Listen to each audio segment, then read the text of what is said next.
बारा जतन से घास के उगलियै खुरपी और तमनी से एकरा कमैलियै। एकरा में खर्चा भेल ठौकी के ठौकी।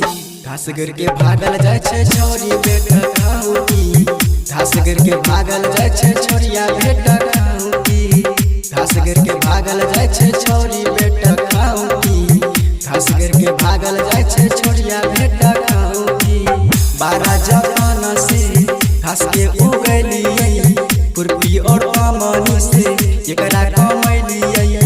एकरा में खर्चा भेल ठौकी के ठौकी। घास गिर के भागल जाय छै छोरी बेटा खाउकी।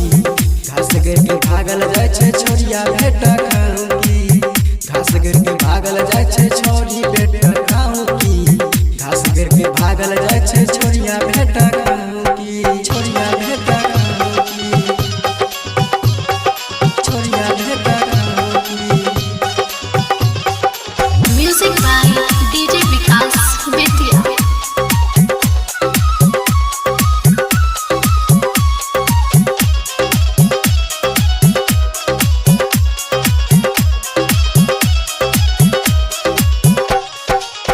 बड़ी मेहनत से हम रखने रही जोड़ के तहियो नहीं बुझले छोरिया कटल लेके खोज गे।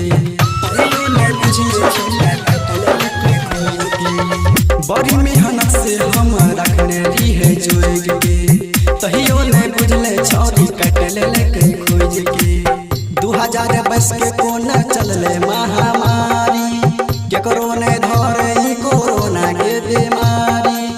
लागे छै अबरी बेरी खींचे पड़ते छौकी। घास गिर के भागल जाय छै छोरिया बेटा खाउकी। घास गिर के भागल जाय छै छोरी बेटा खाउकी। घास गिर के भागल जाय छै छोरी बेटा खाउकी।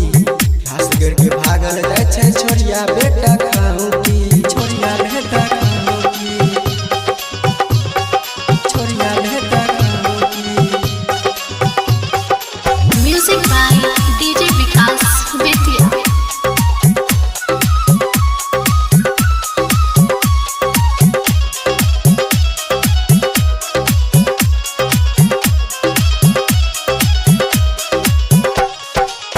सोनू और नीरज कहे काटे दहो भैया। इहे लोकिन के अभी छै हो समैया। इहे लोकिन के अभी छै हो समैया। सोनू और नीरज कहे काटे दहो भैया।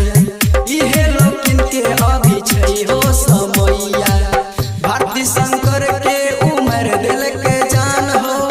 छोड़बे ने अबरी बेरी तोड़ देबै टांग हो। छोड़बे ने ओकरो बीच में धे अइतै रोकी।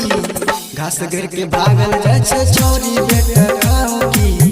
घास गिर के भागल जाय छै छोरिया बेटा खाउकी। घास गिर के भागल जाय छै छोरी बेटा खाउकी। घास गिर के भागल जाय छै छोरिया बेटा खाउकी। छोरिया बेटा खाउकी।